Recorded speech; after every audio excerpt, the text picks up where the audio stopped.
आज हम पढ़ेंगे कविता बाघ आया उस रात। कविता का क्या नाम है? बाघ आया उस रात। और लिखा है इसको किसने? नागार्जुन ने। तो कविता का सारांश सबसे पहले, यह कविता बाघ के बारे में दो बच्चों की अभिव्यक्ति है। एक बच्चा अपने बाबा से कहता है, बाघ इधर से निकला था और उधर चला गया था।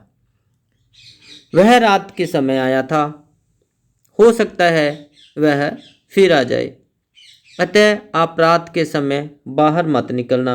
बच्चा आगे बताता है, बाघ झरने के पास रहता है। कहाँ रहता है? झरने के पास। मैं जब दिन के समय यहाँ गया था तो उसे देखा था, और उसे ही नहीं, उसके दो बच्चे और बाघिन को भी देखा था। बाघिन को भी देखा था। बाघिन पूरा दिन पहरा देती है। बाघ जा तो सोता है, जहाँ अपने बच्चों के साथ खेलता है। इस पर दूसरा बच्चा छोटू कहता है, बाघ कोई काम नहीं करता। बाघ कोई काम बिल्कुल भी नहीं करता है। वह न तो ऑफिस जाता है और न ही कॉलेज जाता है। वह स्कूल में भी नहीं जाता। 5 साल के बेटू ने एक बार फिर अपने बाबा को मना किया रात में बाहर होकर बाथरूम जाने के लिए। तो काव्यांशों की व्याख्या, वो इधर से निकला। कहाँ से निकला? इधर से। उधर चला गया। कहाँ चला गया? उधर। वो आंखें फैलाकर बतला रहा था। कैसे बतला रहा था? आंखें फैलाकर। हाँ बाबा, बाघ आया उस रात। आप रात को बाहर न निकलो, जाने कब बाघ फिर से आ जाए। हाँ, वही वही जो उस झरने के पास रहता है। कहाँ पे रहता है? उस झरने के पास। वहां अपने दिन के वक्त गए थे, न एक रोज। एक दिन, रोज होता है एक दिन। बाघ उधर ही तो रहता है, उधर। बाबा, उसके दो बच्चे हैं। कितने बच्चे हैं? दो। बाघिन सारा दिन पहरा देती है। पहरा कौन देती है? बाघिन। बाघ जा तो सोता है, जहाँ बच्चों से खेलता है। शब्दार्थ, पहरा देती है, निगरानी रखती है, देखभाल करती है। प्रसंग है इसका। प्रस्तुत पंक्तियां हमारी हिंदी की जो पाठ्य पुस्तक है उसका क्या नाम है? रिमझिम। रिमझिम भाग 5 में संकलित कविता बाघ आया उस रात से ली गई है। इसके रचयिता, इनके जो कवि हैं उनका नाम है नागार्जुन। अर्थ, एक बच्चा दूसरा बच्चे को आंखें फैलाकर बता रहा है कि बाघ इधर से निकला था और उधर चला गया। इधर से निकला और उधर को चला गया था। उसने अपने बाबा से कहा, बाघ उस रात को आया था, अतः आप बाहर नहीं निकलना। वह किसी भी समय कभी भी आ सकता है। वह बाघ झरने के पास रहता है। कहाँ रहता है? झरने के पास। जब मैं दिन के समय वहां गया था तो बाघ को उधर देखा था। उसके दो बच्चे हैं। कितने बच्चे हैं? दो। बाघिन पूरा पहरा देती है। बाघ जहाँ तो सोता है, जब बच्चों के साथ खेलता है। दूसरा बालक बोला बाघ के बारे में, बाघ कहीं काम नहीं करता, कोई भी काम नहीं करता।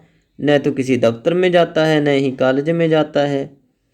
छोटू बोला, स्कूल में भी नहीं। 5 साला बेटू ने हमें फिर से आगाह किया, अब रात को बाहर होकर बाथरूम न जाना।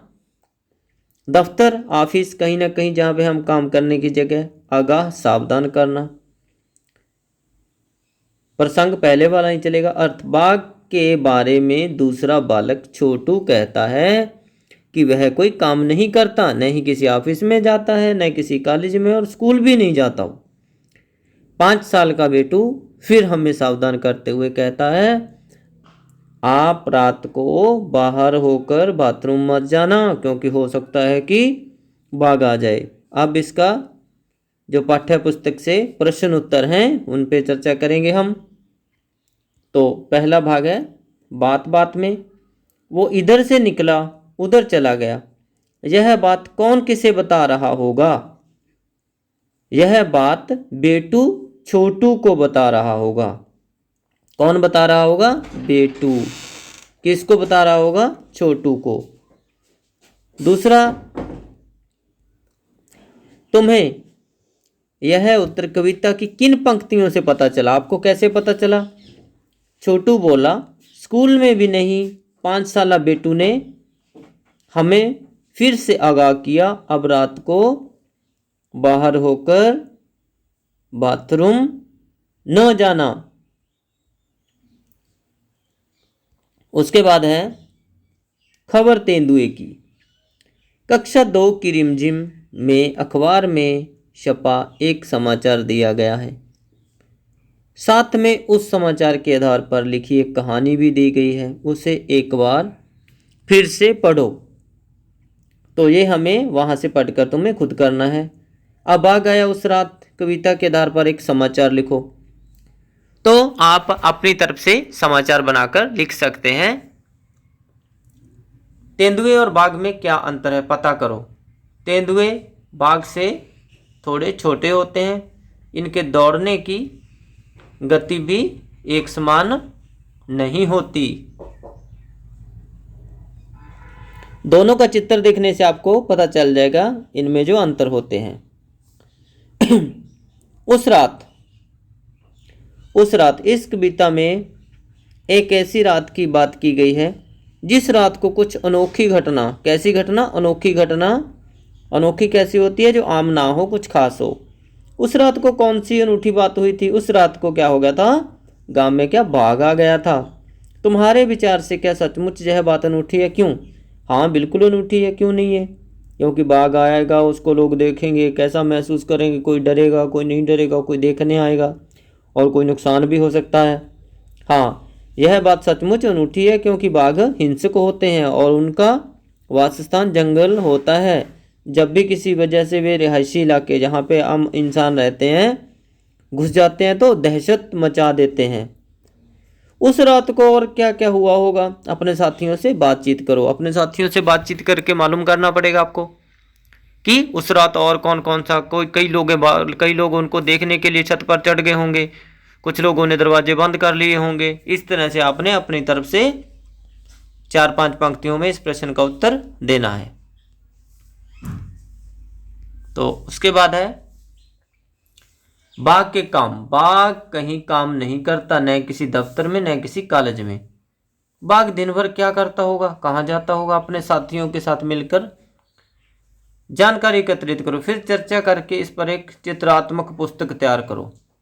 इसे तुम अपने पुस्तकालय में भी रख सकते हैं। बाघ दिन भर शिकार की खोज में जंगल में घूमता रहता होगा। कभी कभी जब थक जाता होगा तो वो सो जाता होगा। शिकार की खोज में वह झाड़ियों, नदियों आदि जगहों पर जाता होगा क्योंकि यहाँ से उसको उम्मीद होगी कि मुझे अपना शिकार मिल सकता है, तो वहाँ पर वो जाता होगा। और इन सब को उसके घूमते हुए का आप चित्र बना सकते हो। शिकार करते हुए बाघ का चित्र भी आप बना सकते हैं। आंखें फैलाकर। वो इधर से निकला उधर चला गया, वो आंखें फैलाकर बतला रहा था। नीचे आंख से जुड़े कुछ और मुहावरे दिए गए हैं, वाक्यों में इनका इस्तेमाल करना है आपने। आंख लगना, आंख मूंदना, आंखें भर आना, आंख दिखाना, आंख बचाना, सिर आंखों पर बैठाना। आंख लगना, उसके जाते ही मेरी आंख लग गई। आंख लगना होता है सो जाना, नींद आ जाना, इसका अर्थ होगा नींद आ जाना। आंख मूंदना, कैंसर के कारण उन्होंने असमय ही आंखें मूंद ली। आंखें मूंद ली का मतलब होता है मर जाना। क्या हो जाना? मर जाना। कैंसर के कारण उसकी असमय मृत्यु हो गई। आंखें भर आना, आंखें भर आना, पड़ोसी का दुखड़ा सुनकर मेरी आंखें भर आई, इसका मतलब होता है रोना। क्या होता है? रोना। उसके बाद है आंख दिखाना। शिक्षक ने छात्रों को आंखें दिखाकर चुप कराया। जब बच्चे शोर कर रहे थे तो शिक्षक ने क्या किया? फिर उनको आंखें दिखाई। आंखें दिखाने का मतलब होता है डराना। ठीक है। आंख बचाना, हिरण शेर के पास से आंख बचाकर निकल गया। तो आंख बचाना का मतलब हुआ, आंख बचाना मतलब चुपचाप उससे छिपकर निकल जाना। ये नहीं कि आंखों को खतरा था इसलिए हमने बचा लिया। सिर आंखों पर बैठाना, गलत आदमी को कभी कभी सिर आंखों पर नहीं बैठाना चाहिए, ये होता है बहुत मान सम्मान करना। 5 साल बेटू हमें फिर से आगाह किया। आगाह किया का मतलब होता है सचेत करना, पहले ही किसी चीज के बारे में जानकारी देना। कविता में इनमें से कौन सा भाव झलक रहा है? कौन सा भाव झल रहा है? भय और डर का। जब ऐसा बाघ जैसा कोई प्राणी आएगा तो वह उसको लोग खतरनाक मानते हैं, तो उसके डरेंगे, वो लोग डरेंगे। डर और डर का भाव ही यहाँ पे नजर आता है। कैसा भाव? डर का। किन किन पंक्तियों शब्दों से जो भाव व्यक्त हो रहे हैं? आश्चर्य, डर, अविश्वास। आश्चर्य, वो इधर से निकला उधर चला गया। डर, अब रात को बाहर होकर बाथरूम न जाना। अविश्वास, विश्वास नहीं हो रहा है, जाने कब बाघ फिर से आ जाए, कि उसका कोई पता नहीं है कब आ सकता है वो। जब हम कविता के जरिए कोई बात कहते हैं तो आम तौर पर शब्दों के क्रम को हम क्या करते हैं? बदल देते हैं। जैसे कविता का शीर्षक बाघ आया उस रात, गद्य में उस रात बाघ आया होगा, ऐसा क्यों किया जाता होगा? दूसरा है, इस किताब की दूसरी कविताएं भी पढ़ो और शब्दों के क्रम में आए बदलाव पर गौर करो। ऐसे ही कुछ वाक्यों की सूची भी बनाओ। क्या शब्दों के क्रम में बदलाव अखबार की खबरों में भी आता है? नीचे बने कोलाज को देखो और बताओ। तो कविता में जो अंत होता है, अंत में कविता के अंतिम शब्दों को देखोगे तो वो मिलते जुलते होते हैं।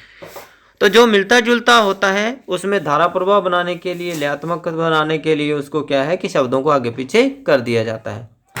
कविता को अत्यधिक धारा प्रवाह और नयात्मक बनाने के लिए आमतौर पर शब्दों के क्रम को बदल दिया जाता है। दूसरी कविताओं में शब्दों के क्रम में आए बदलाव। गुरु एक थे और था एक चेला, यह मोटी गर्दन इसे तुम बढ़ाओ, था वह भी एक बच्चा। और अपनी तरफ से भी आप लोग आगे इसको बढ़ा सकते हैं।